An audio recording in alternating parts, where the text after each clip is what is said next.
Welcome to Sisters in Company Talking About It live show. Hosted by me, Dr. Sharon Cradle and Sherelle Higgins. We will be discussing intriguing, intricate, inspirational, informative, and intelligent topics with our individual twists and talents. We will present real stories, real solutions, and engage in real talk. So we invite you to be our company every Sunday afternoon at 3 o'clock p.m. as we focus on transcendent thinking that will move you forward. You become the company you keep. What company do you keep? Oh yeah, we are biological sisters by way of the south side of Chicago. So get ready to keep company with us and our guests as we talk about it.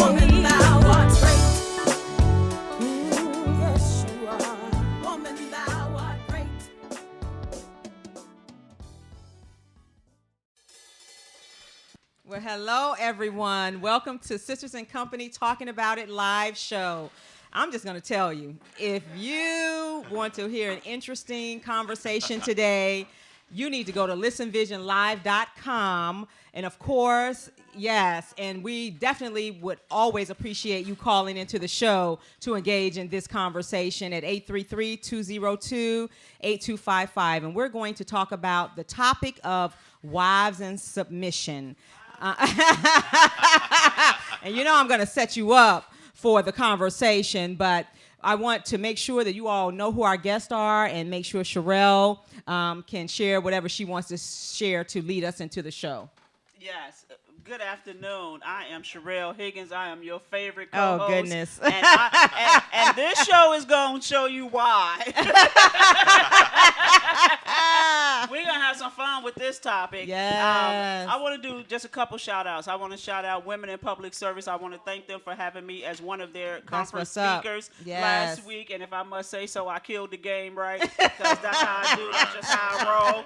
And then I'd also like to do a shout-out to my husband. So this topic is very timely. Yesterday, we celebrated our 28 years of marriage. That's right. Woo! 28 years. 28 long years, and we've been together 35 years. And so this whole topic of being submissive to your husband, I had this conversation with him yesterday. So I will be sharing that. And then I also was asking some people about their wives being submissive, and I'm going to share that as well because it's a hoot and a holler.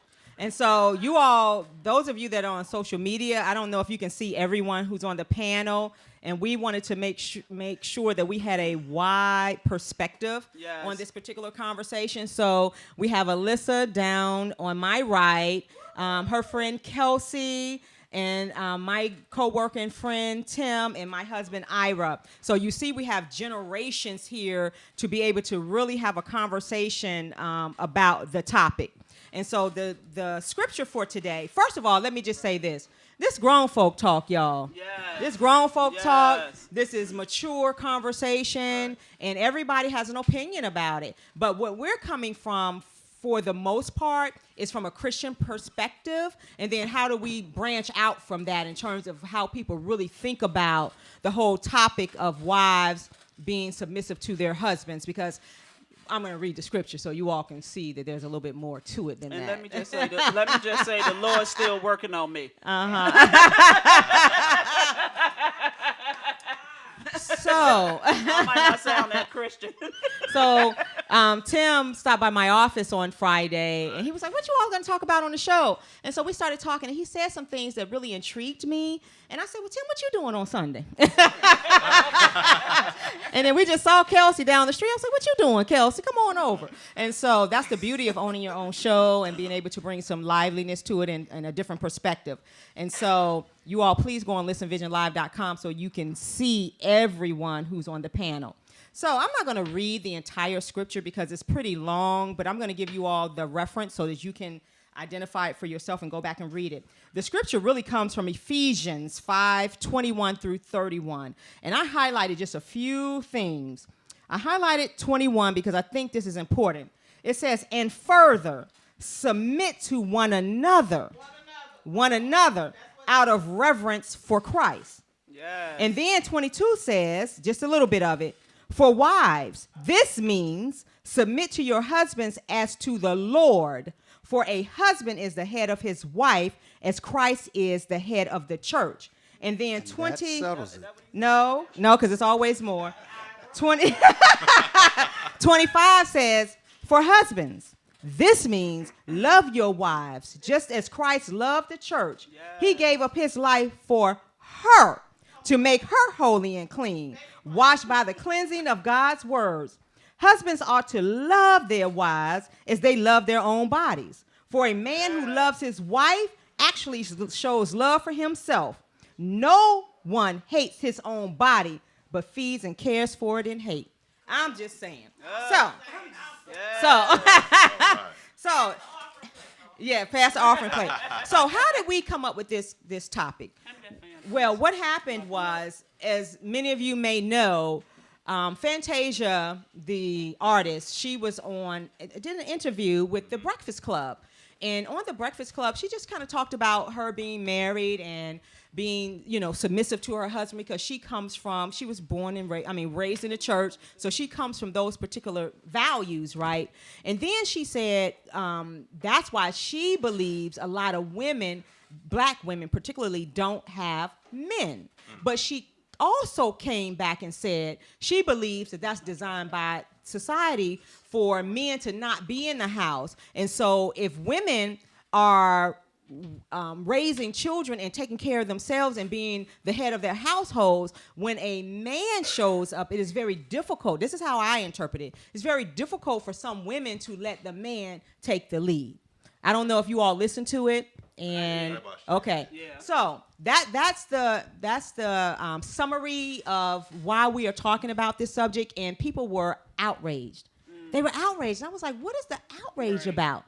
So before we get started, I would like Tim to introduce himself to our audience, and then we're going to let Kelsey introduce himself, because the two of them have never been on the show. So tell us who you are, where you're from. Well, my name is Timothy Fenner, and I work at the College of Southern Maryland, and I'm originally from Akron, Ohio. And after I left Akron, Ohio, I took a leap. I went to Philadelphia, then came into Maryland. So Akron, Ohio, Philadelphia, now here in Maryland. And I had to having a conversation with Dr. Credo here, and we were talking about submission. And I just was amazed by what Fantasia said. But I listened to the whole interview, and it was just somewhat amazing what she had to say. Exactly. Yeah. Did you listen to the one with her husband and the two of them together too? Yeah, I didn't know that they were. After 3 weeks, they decided to get married. Yeah. Okay, so okay, all right. Kelsey. Amazing. Hi, everyone. My name is Kelsey. I'm a D.C. native. I was born here. Went to college in Norfolk State. Studied finance. Moved back home. Yeah. Trojans can't be Spartans, though, but it's okay. It's okay. Oh. Go ahead, Kelsey. And, right now, I'm just a young professional trying to secure the bag, make my name for myself. All right, awesome. So, do you mind telling a little bit about your background, where your parents are from? Okay, yes. For perspective. Yeah, sure. Many of you might not know, my parents are from Ghana, so I'm African. I was born here, so I'm kind of have a blend of both races, cultures. Both cultures. So I kind of assimilate with both, because it's like a turn-on switch. Yeah. Once I'm around the people, I conform to my environment. Interesting. Yeah. Oh, interesting. Okay, so let's just get this party started, because we know that this probably is going to be a series. So I wanted to read the scripture, because I think it is important to have the foundation and the context in terms of what we're talking about. And so, as a disclaimer, I thought it was important to look at the word submission, obedience, and leadership. So I would like for us to start there, if you all don't mind, or if you all want to start with what you think about what the scripture means to you. Let's start there. What does that scripture mean to you, read in two parts? What does it mean? To me, it's interesting when I was having this conversation with different people, that it really is about how you not only define the words. My husband told me the words were already defined. It's how you interpret it. Yeah, they are defined. Yeah. And so I get that, but for me, it's really more about, can you be in lockstep with somebody else? Not necessarily that somebody is in charge of you, or ahead of you? Can you be in lockstep with somebody else, and can you respect everybody's role in the relationship? And Tim, do you want to say anything about Well, that? I think it's how you define it, how you define submission. You know, and we're always changing terms and defining it different ways. And I think we have to learn to define it within our culture and keep it as one definition and not go all over the place with it. Because when you do that, you mess up the whole dynamics of that word. Okay. And Ira? No, seriously, what? Speak your piece. Y'all saw how she looked at him? Go ahead, speak Gotta your rub piece, his back. brother-in-law. No, go ahead. Different twist. First of Yeah. all, let me give a shout out to another Trojan, Kelsey, my fraternity brother, who's A Spartan. a longtime listener. Are you a of the Spartan? show. He is Spartan. He's a Spartan. Yes. You said Trojan. Oh, I'm sorry. That's okay, we'll work with you. Who's a Spartan? That's right. I'm sorry. Fellow Spartan. I've been around Virginia State for so long. But we just want to send a shout out to brother, Dr. Colonel Retired Byron Cherry, who's a longtime listener of the show. So thanks for listening, bro. Let me talk about leadership first. Okay. You mentioned I the word did. Leadership. Mm-hmm. And the first thing that normally happens when you ask somebody to define leadership is they would start telling you what a leader is. A leader is this. I said, no, what is the definition Right. of leadership? Correct. So we normally use this definition, and that is just simply this. Leadership is the process of influencing others to accomplish the mission by providing them with purpose, direction, and motivation, and leaving the organization better than you found it. Right. All right. So when you put that in context of a marriage, a man is supposed to be the head of the household. So he's the leader. All right. If they are the leader, then they are going to do certain things to motivate folks, to inspire, to try to make sure that the marriage is successful. All right. Now put that in the context of the spiritual vein. I'm just going to say my piece, and I'm going to kind of leave it there. So if you're a guest, here's the thing. When we look at it from a biblical standpoint, the only way I can simplify that piece of it is wives being submissive, and we submit ourselves to each other. But the man is the leader. The way I explain it is being an old soldier, is using one of the principles of war. And that principle is unity of command. Now, what does that mean? If all of us right here are 4-star generals, you're a 4-star general, you're a 4-star general, Sherelle's a 4-star general. I'm a 5-star. Okay. So, and that's the point. Right. Exactly. If all of us are leaders in our own right, and we have a mission to accomplish, we're all going to be thinking about accomplishing it, maybe in a little bit of different way. Right. But unity of command says that we have to have one person designated as the leader of the leaders. That's why you have somebody designated as Supreme Allied Commander, because you got all these senior folks. Because we can't have but one chief. So at the end of the day, when there's a decision that has to be made in the household, it doesn't mean that you're a dictator. You're going to listen to everybody's opinion, you know, when the situation dictates that. And then you're going to take into account all the information that you have available. But at the end of the day, if we're all 4 generals, the person that's been designated to make the final decision is that guy. And if you don't have that set up in your marriage, then you're going to constantly be in conflict. That's right. I agree. That's all. That's important you said that. I grew up around old soldiers, old school guys, and they said the same thing you said in such a way that you know, we're going to listen to the whole household.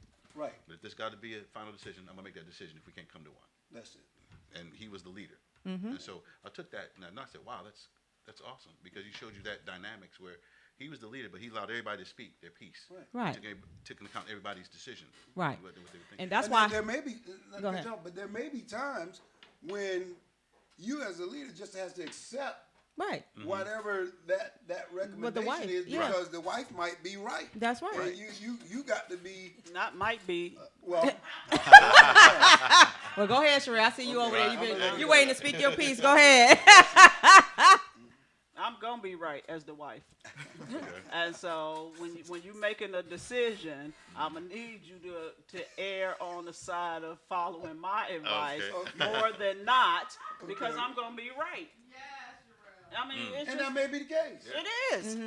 Like, I mean, it's just like there are some folks in the household Right. that may be That's your good strength. at, Right. at certain things. And if that's your strength, then the male or the leader, I'm gonna put it that way, may be the one that says, okay, well, I'm gonna yield that to you.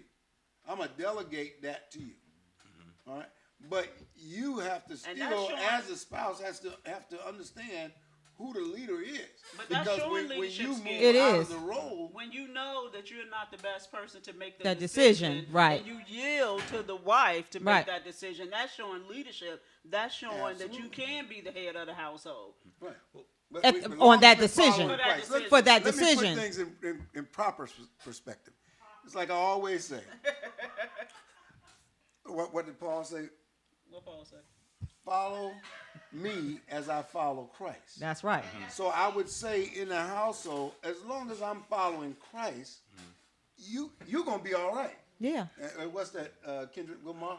We're gonna be all right. Yeah. All right. And so for the Say young a little bit, Lord from the Kendrick, that's cool. yeah, from the young people's perspective, when you all hear this conversation, what comes to mind? What do you all think about the Fantasia's interview, and then just the whole topic of submission? Where are you with that?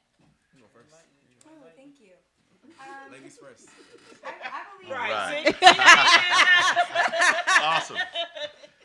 I believe that Fantasia has a right to her own opinion. Right. I feel that it's a difference. The conversation is different based on also your faith. If you're coming from a Christian perspective, then that's what what you're taught in the Bible is that, wives submit to your husband is the head of the household. But I think the key part in it for myself is that I can't follow somebody who makes poor decisions. Right. I can't follow somebody who's irresponsible. That's right. I can't be submissive to somebody who I can't trust. Right. So it's all about the character of a person. So number one, I wouldn't marry anybody That's my baby that girl. I feel is not aligned with Christ, because at the end of the day, it needs to just make sense to me. Right. And if it doesn't make sense, I'm definitely going to say it. I'm a very opinionated person anyway, but I feel that I at least want my voice to be heard, and I want my opinion to be validated, I suppose. And I believe marriage is a partnership. Yeah. It There are is. some decisions Yes. that maybe your husband has to maybe put his foot down, but I feel that if we're both intelligent and we're both following Christ, then it shouldn't really be too much conflict, anyway. So Right. that's just Very good answer. Yes. Tim want to say something Can to I ask that. a question, ladies, and wives? What are the roles of the wife in the house? Oh goodness. What is that? I mean, because it can be. We do. We wear many hats, and I think it depends on the relationship, right? And I was thinking about that. It's interesting that you would even ask that question, because this morning I was thinking about, where did I kind of learn some things, right? And so some of the things I thought about was my grandmother, because my maternal grandmother, I spent a lot of time at my maternal grandmother's house, and I saw my maternal grandmother take care of my grandfather. She ironed his sheets, his underwear. She did everything, but she was a stay-at-home mother, right? So she was a stay-at-home I'm wife. not getting that. So. Well, None that's of that right. rubbed off Absolutely. on me. No, that is absolutely I'm right. confused. No, None of that no. rubbed off on me. Right. And then I was thinking about my stepmom, in terms of when I would go visit with my dad and my stepmom, she cooked a lot. So I learned to cook. So it was, so you learn these roles that are modeled for you, and you just kind of take on some of that, right? And so just kind of naturally, Ira, he's not all the way old-fashioned, but he's over there, right? Okay. But I bring some of that with me too, and I bring some of that with me too because of how I was raised, and so but it's a balancing act. But I'm still an independent thinker, an independent woman, and so one of the things, right? yeah, exactly, and so one of the things I tell people all the time is, when I realized, this is when I got it, because I grew up in a house where there was none but women, literally. And when I realized, I was like, oh, this is what letting your husband handle stuff feel like? You know, because what happens is, as women, we get the pressure of having to do everything. And when I realized I could take my hands off some stuff, I was like, oh, shucks, I got this. This is great. You know, this is easy. And so to me, that's what when you talk about submit, you could call it what you want. Yield, submit. I'm like, I'm glad to submit that I don't have to do everything and let him do some stuff. So the old school notion. That's what we talking about. I'm all in. Yeah, but that's what it is. But that's what it So is. the old school notion of wife, when I come home from work, you better have dinner on the table. That's out. The picture now.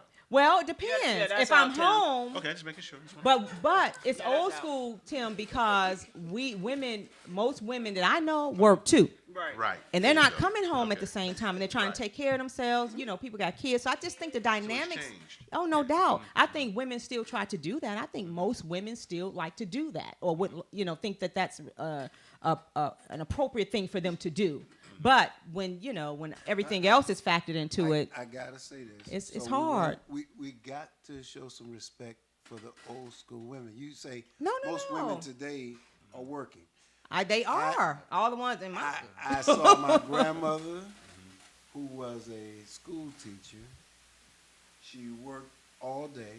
She would have a full breakfast with biscuits ready. She would do all the washing, the cleaning, and she would have dinner ready too when we got home. And Grandpa bought that check home and gave her that check too.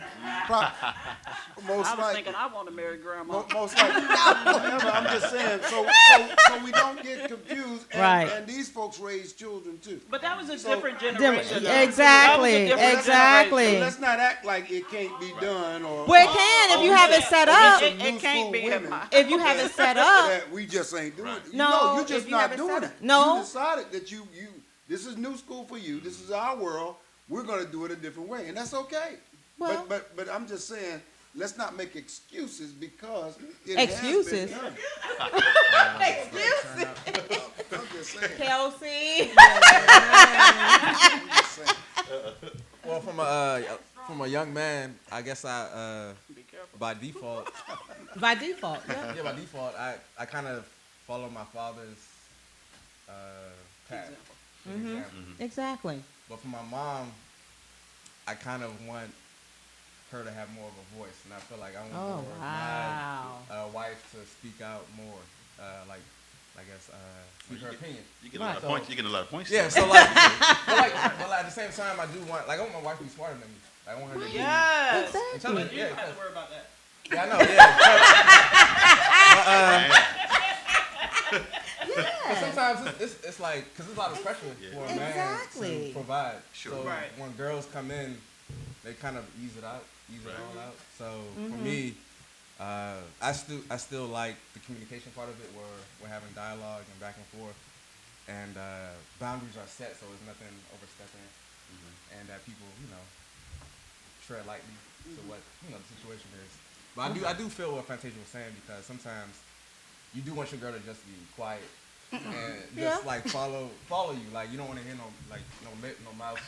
Speak the truth. Say the truth. No eye roll. You're not trying, like, cause Right. like a lot of times when I was growing up, I remember growing up in DC, a lot of the girls had attitude. Jonan, Tell it. just being very aggressive. So when I was younger, Right. I was like, where's this animosity coming from? Where's this anger coming from? Right. And then a lot of them came from single parent households. Their father wasn't around. And so, because I always had it in my life, I guess I was like attracted to it. The cattiness, not the cattiness, but the Drama. like just the strength that they had. The strength, yeah. To like not bow down. Or they bow down when they know they have to bow. Like they feel like, okay, he can do this for me so I can fall back. Right. And But you know what? You're not unique in that, what you said about sometimes you don't want to be hearing all that mouth. Yeah. Because when I was asking my husband about this yesterday, he put it a different way. He was like, shut the hell up. And go sit down somewhere. Oh man.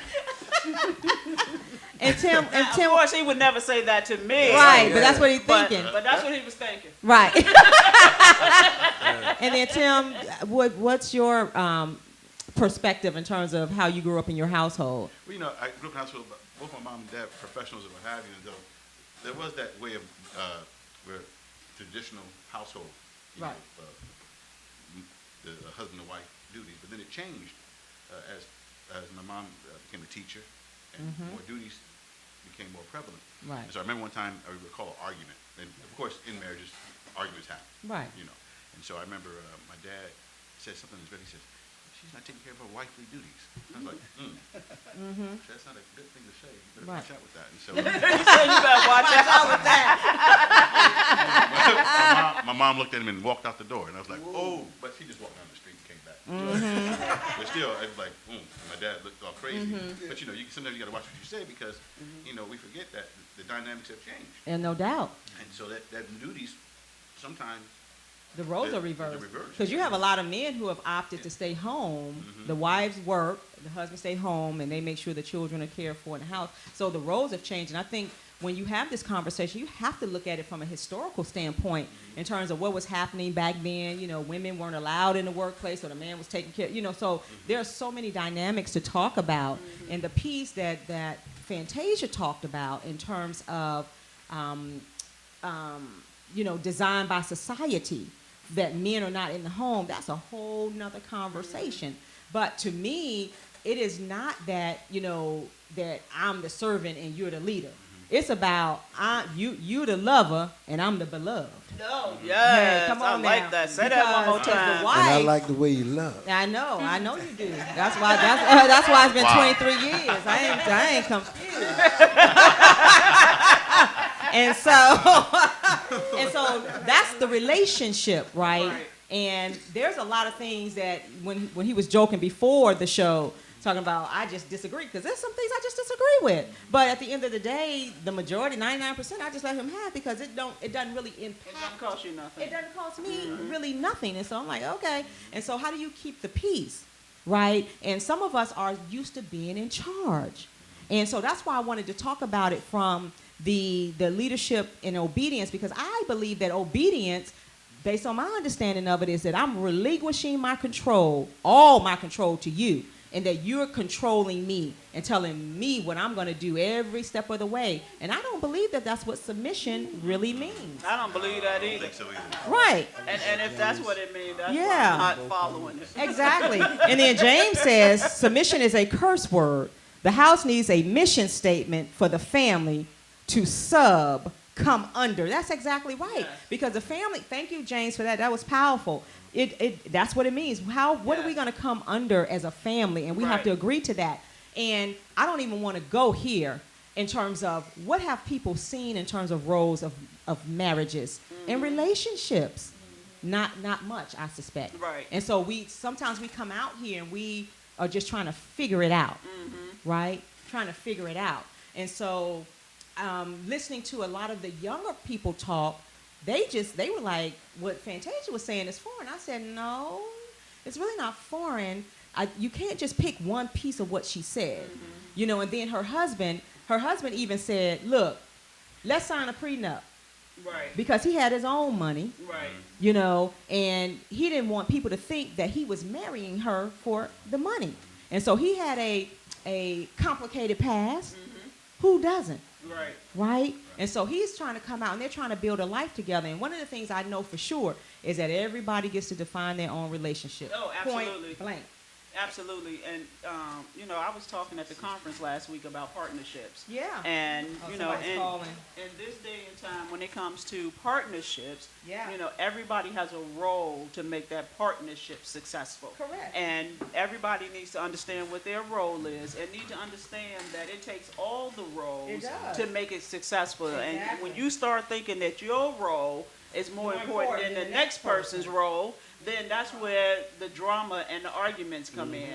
Because while you may think it's more important for you to cook as a woman and it's not important for the man to take the trash out, that's just something he should do, it all has to work together. Exactly. And so once you start understanding the role of the relationship and everybody's part, including the children, right? Because they play a role in the relationship, and you have a relationship with your children where everybody has to play their role, and that's how you could be married for 28 years. And work it out. Yes, because you can work through some things. And this is another thing, too, I think is so very important. I don't know how men think, and you all can respond to this, but as some women I talk to, we all think that men and women are the same. No. And we're not. We are so very different. We are not the same. And I believe women have a need to be loved and men have a need to be respected. Right. So what do you Exactly. all think about that? I would say you got that right. What do you think, Tim? I think so. You have to be respected. But I think what happens is we look at this overall culture that we live in, the dominant culture, and they're dictating to other cultures how to live Right. and how you should run your household. I mean, some of the stuff you see right now, women that are boxing, women that are doing, MM fighters or whatever. You know what I mean? A whole lot of things. Those roles have changed in sports and everything like that, and so it get kind of skewed a little bit in terms of those roles. Right. And It does. how you're going to address things like that. Right. So, I would just add though, but I would like to be loved and respected though. There it is. Right, and that's it. Yeah. And so, but when you, yes. So generally speaking. Yeah, I think it's a both. I think both Yeah. people need to be loved. Both people need to be respected. Exactly.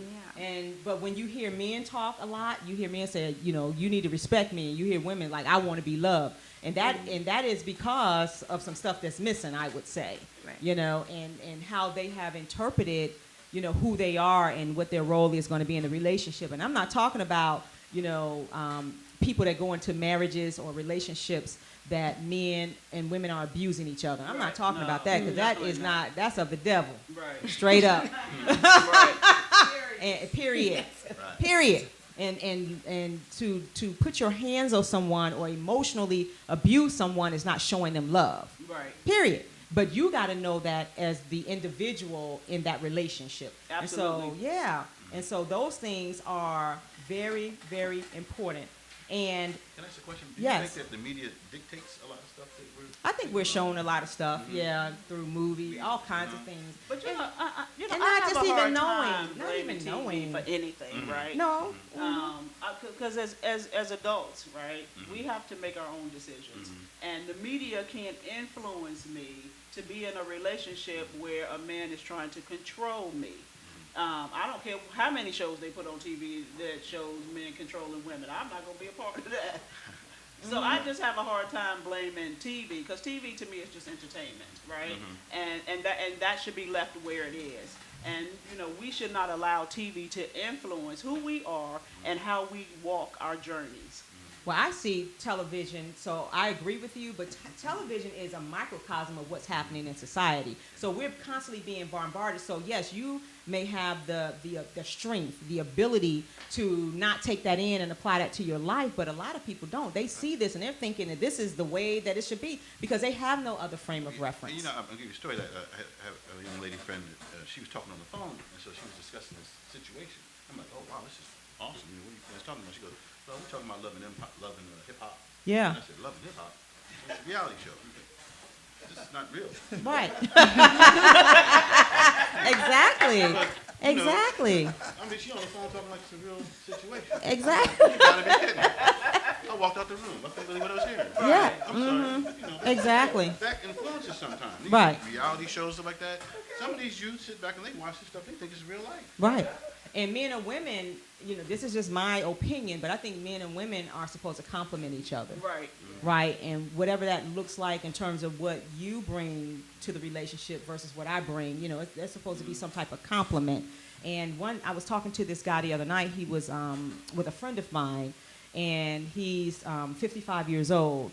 And he, had this kind of aha moment, like, he said the men in his circle, in terms of his experience, are afraid of strong black women. They run from them because strong black women tend to bring them up when they're not really ready to be brought up, right? So they'll run to whomever they run to, and then when they're ready, they come back to the strong black woman. I thought that was very interesting. I can see that. I thought that was interesting, and it put me in a frame of mind of what my dad said many years ago. My dad, I don't know if you remember this, Alyssa, when my dad said, don't marry a man till he's 40, because he was saying when most men, just in general, most men at 40, that something happens, the maturity, and I think they get that sense of mortality too, right? Because men think they older than what they are before we do. Right. I mean, seriously. And so I think, and then, they played, they've done whatever they're going to do for the most part. And so I just thought that was interesting from a general standpoint. Well, I asked one of the soccer fathers right before I left the soccer fields today. My son's team won 10-1. But when I left, I asked, and this person happens to be a doctor, and I asked him, I said, let me ask you a question before I go. He said, what? I said, what do you think about your wife being is your wife submissive? He fell out laughing. He said, the only thing you could have done worse than that was ask me that question in front of my wife. And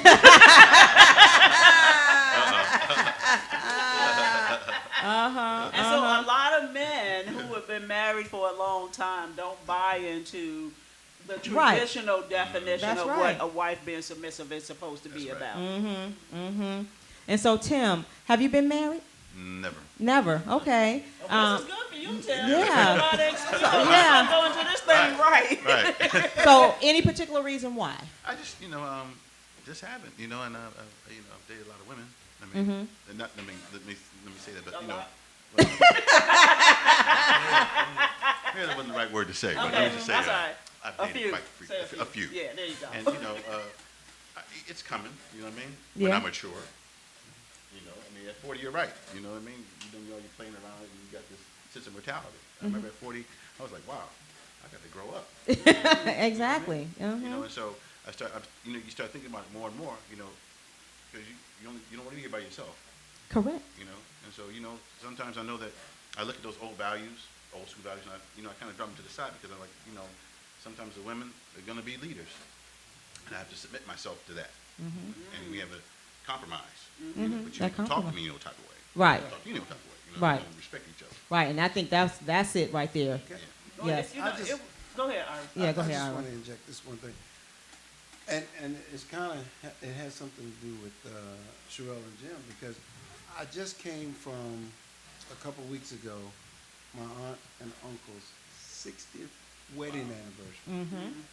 These folks met each other in high school. Okay? It can happen if you are into that person. Yes. And we say a maturity level, and we all understand that women mature a lot faster than guys. However, when they commission a brand new male second lieutenant, this kid is 21, 22 years old, and now they're put out in a situation where they're going to be in charge of people old enough to be their parents. Now, they are nurtured by these folks. If the situation goes the way it's designed to go, they're mentored and they're coached and they're actually kind of tutored into being a leader. But they're still responsible. When you are, and when you and Jim met, Sherelle, he knew what he wanted as a man. Right. And I think a lot of men at Once that you age, meet me, it's hard not to decide. well, that's true. Right. But you won't. But some guys have done so much in high school that they're saying to themselves, you know what? She's the one. Right. Or it could be in college when you're getting ready to graduate from college. Now you're 22 years old. You've done all this stuff in college, and now you're saying she's the one. And sometimes it works. Right. Sometimes it doesn't. Right. But we have seen success stories, and shouts out to Milton and Cherry Tripp on their 60th wedding anniversary that they celebrated at the end of last month. Let me see if I can get this call. Up and on. Let me see if I can take this call, because I don't have my stuff. So it's not to be any dead space, because this is radio and television. Go Actually, ahead, co-host. so this is what I was going to say when I was talking to Jim about this topic yesterday. For him, and I'm sure there's a lot of men similar to him, the road always leads to sex, right? Hold on. And the way that he connected it was, you can go and think, as a man, that your wife should be submissive to you, and you can, be on that journey. But when she don't, and she gets pissed off because you're trying to make her do something that she's not willing to do, then when you look up and it's been 3 weeks and you ain't had sex, then you reevaluate.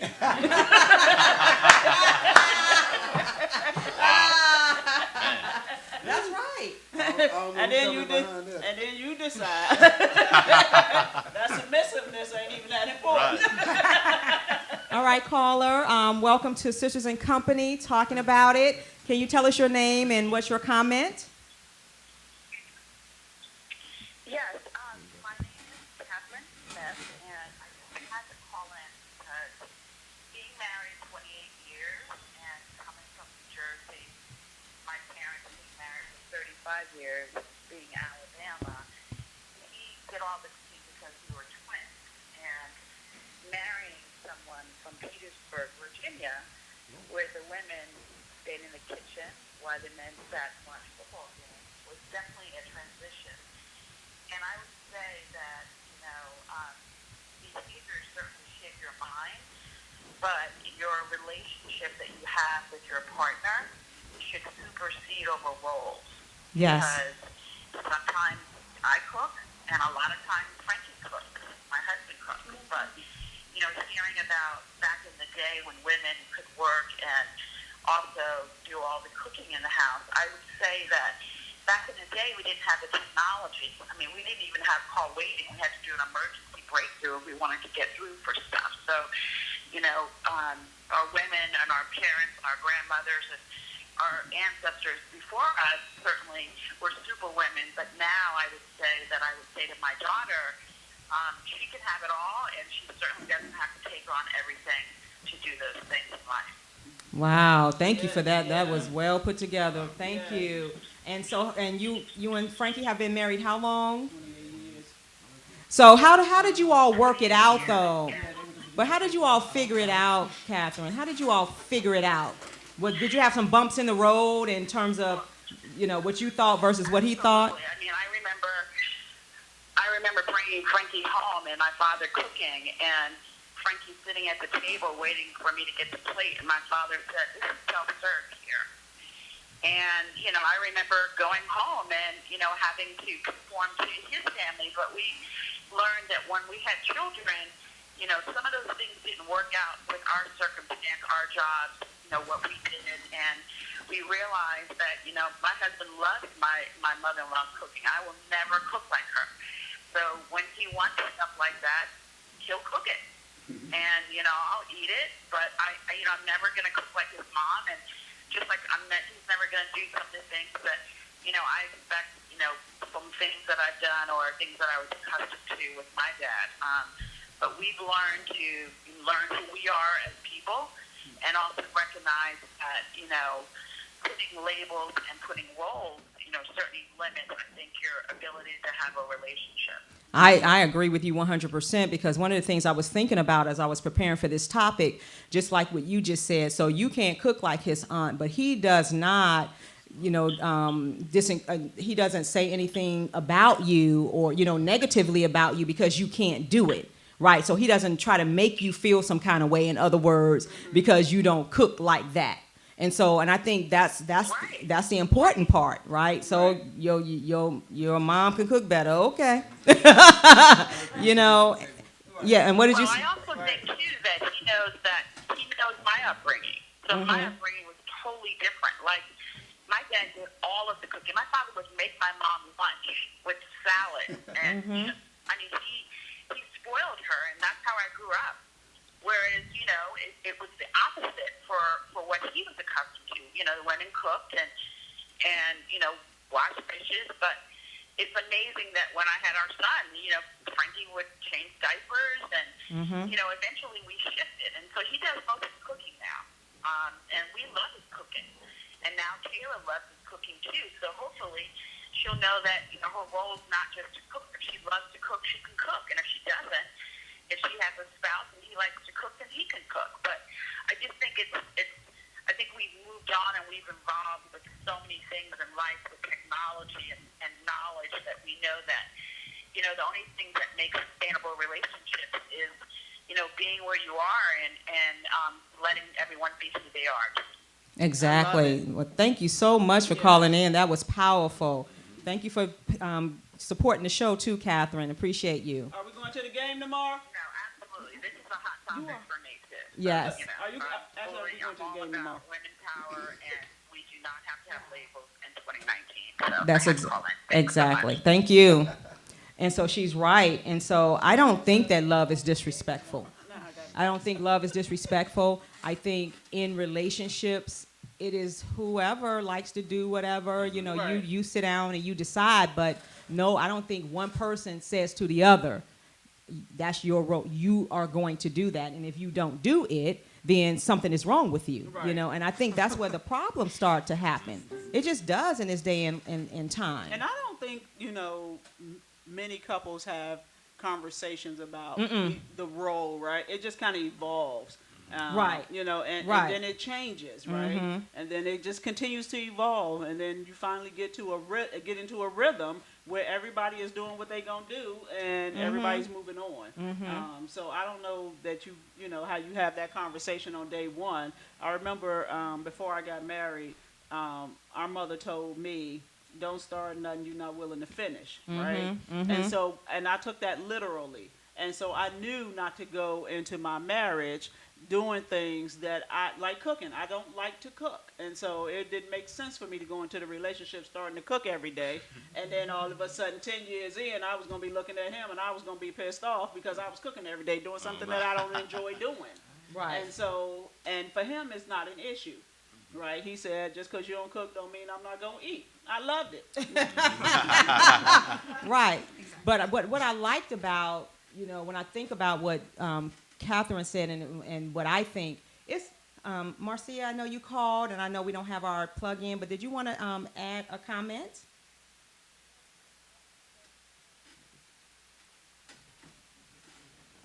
Hold on, Marcia. Society and how society sets things up for a two-person household not to really be successful. A movie that came to my mind was Claudine. I don't know if you... Yes. Yes, yeah. And, you know, if you look at that movie, you look at the way if a woman needed assistance, she couldn't get it if there was a man in the house. So that was just one of the things. Right. And the other comment was about recognizing your strengths. I know what my strengths are. And, you know, some women, they don't like to cook when they come home, but I enjoy cooking. Right. So that's one of the things that I like to do. So I don't see it as a chore. I don't see it as a chore. It's something that I enjoy. So I think it's really important for us to do, like several callers have said, recognize what your strengths are. But, you know, talk about it with your partner. I think communication is the key. If you don't have good communication, then it's going to be difficult, if not impossible, to be happy, to find that joyful place in your marriage. It just won't happen. And the final thing I'm going to say is to Ira and all the Cradle brothers. Call him out. All right, sis. No, I cannot cook biscuits like Grandma Fred. Exactly. But I've been working on it. You do a I've been great doing it job, for 24 years. I'm going to keep trying until I get it right. All right. Bless your heart. You're a Yes. good wife. I should marry you. Bless your heart. Thank you so much for those comments, Marcia. Thank you. All right.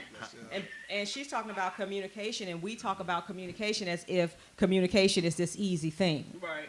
You know, and people learn to communicate very differently. So that's a whole nother show as far as I'm concerned. But again, being in a marriage is a day by day, Moment by moment. moment by moment. It just is. Because they can turn on a dime. And if you're in a Christian relationship, I don't know about anybody else, you know, my first responsibility is to God. His responsibility is to God. And I think if we both understand where our responsibility lies and where our relationship is supposed to be, then we're gonna work out, you know, the bumps. So did you grow up in a Christian family, Tim? Yes, I did. Okay. Definitely. And, you know, I was commenting on Marcia's comment about Claudine, because in Claudine, if you know the character, she was rushing to get married, really. Right. And so I wonder sometimes that's a problem, because if you look at Fantasia's interview, you know, she got married In 3 weeks. And so Right. is there a rush? Should you take your time? Yeah. How long should a person wait before they get married? Or is it I- just, you know, I can't answer that question because I do believe in love at first sight. Okay. I don't know about getting married at first sight.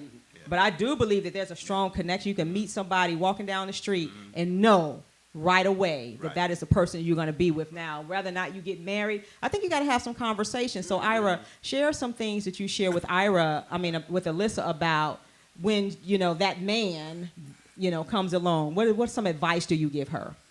Well, I think, like I said earlier, men know. They know how they feel about somebody. And one of the ways that you can tell that they are serious about you is old-fashioned, is when they want to take you around their folk. That's just one of those telltale signs. And even if you're not going to get married, they see you as a potential family member. Meaning, if your courtship doesn't work out, that you're still going to be A at friend. their wedding. Right. You follow what I'm saying? And because they find you to be that kind of a person. Yes, and Ira, I would say, Ira, to answer your question, one of the things that Ira always says is, people need to get to know each other's families.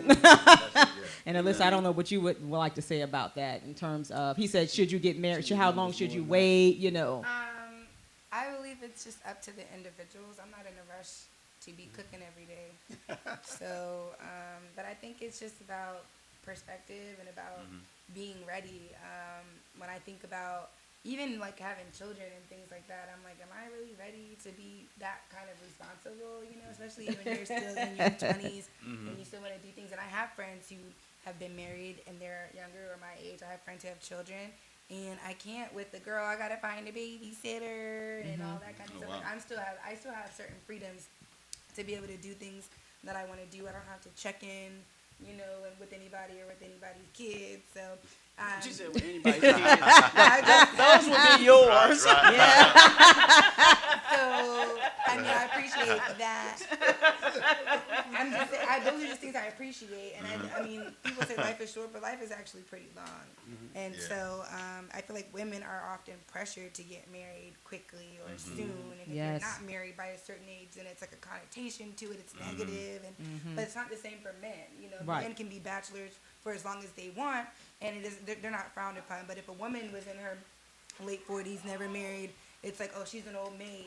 What's wrong with you? Why can't you find a man? Why you ain't had no kids yet? You know what I'm saying? Why is that pressure put on women, not on men as well? And as far as the family thing, I think it's important to meet other people's family. And my mom always says, when you marry Jeffro, you get the Clampets. It's just about what you're willing to deal with. Right. And I feel like, sometimes my mom is like, are you really willing to deal with your in-laws? And I'm like, honestly, that's your family. I'm not going to be a negative person and be like, I don't want anything to do with them, but if they got beef with me, that's on them. Right. I don't have beef with anybody. So I'm a pretty easygoing person, and that's just Exactly. Exactly. So that sounds like a strong young black woman. Right, there. exactly. And she's not going to be submissive. So if your son is looking at her, think he's going to control, tell be him to obedient. be ready. Yeah. And so I'll give you the final words, Tim. Well, definitely, it's a good conversation. Yeah. I'll say to you that sometimes as we are pressured. Sometimes we are asked the question, I've been in the family, but they say, what is your problem? Men. Like that. Yeah. Men, men are pressured in asking that. And, why, what you say with your problem? I say, what's your problem? That don't go over well. They don't go over well. That's all right. I said, that happened when it happened. You know what I mean? Right. So that's what happened. Exactly. And so for me, what Marcia was talking about, and I think Catherine alluded to, is that this, to me, is nothing more sexier than deep conversation. And I think deep conversation helps you to reveal who you truly are and what you really think, because we often have these surface conversations around stuff and never really get to the root or underneath that iceberg, so to speak, about why do you think like that? Why would you say that, right? And then what's my perspective on it? I may not have experience with it, so I can't really talk, but I may have a perspective on something that's just slightly different. You know, and it doesn't mean that you're right or I'm wrong. It's just that that's my perspective, and I'm okay with it. But I believe that conversation and communication is everything. Absolutely. Everything. Yes. Well, look at that. I'm telling you, has time. gone by. Awesome show. So Give her the last word. She doesn't want to be on the air, so I'm going to respect that. Okay, so- So this is the deal. Still give her a final word from over there, her perspective. So here's Yes. here's what I Yeah. think as a final thought. I think everybody has to define their own relationship. No doubt. And if you want to be submissive, be submissive. If you don't, don't. You know, and if whichever road you land on, don't let anybody tell you that it's something wrong with the way that you Exactly. are participating in your relationship. And so just own it and be good with it and roll on. For me, I ain't submissive. And so, and before we close out, this is gonna be a series probably, because I wanted a friend of mine to come in. She was running behind to talk about her experience, just her experience in terms of what the church told her. Right, and I think that's going to be a very interesting conversation. So it's not just about Christianity and what the Bible said. It's about the pressure that the church put on her in her marriage and caused her to continue to be in a relationship that ended up being detrimental for her. Right, and so we want to talk about that because that's real talk. Yes. So this is just the setup and the foundation. Yes. Let me All just say right. this. When you, real quick. before you close, when you say the church, just say a church. Well, or a her church. Because A when church. you say the church, Yeah, that church, her church. it's like everybody. No, not every church. So anyway, I hope you all enjoyed the conversation today and that you got something out of it. We really appreciate Tim on a whim, just showing up, Alyssa and Kelsey and Ira. We really appreciate you all joining us in on this conversation. And we shall be back next Sunday to continue our conversation about mental health. Yes. Yeah, so see you all then. right, Have a great. blessed afternoon. right, Yes.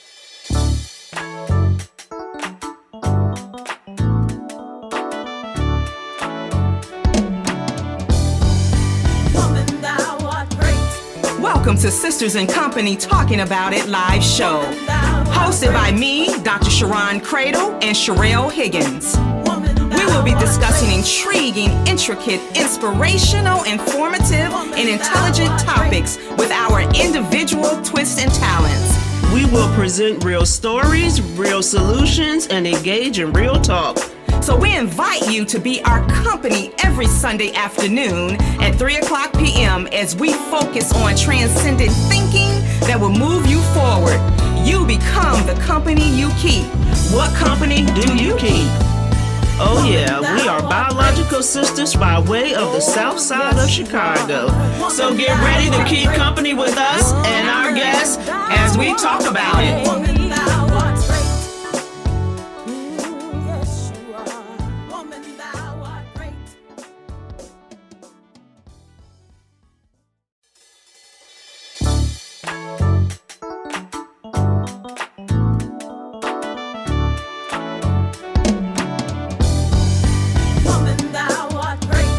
Welcome to Sisters in Company Talking About It live show.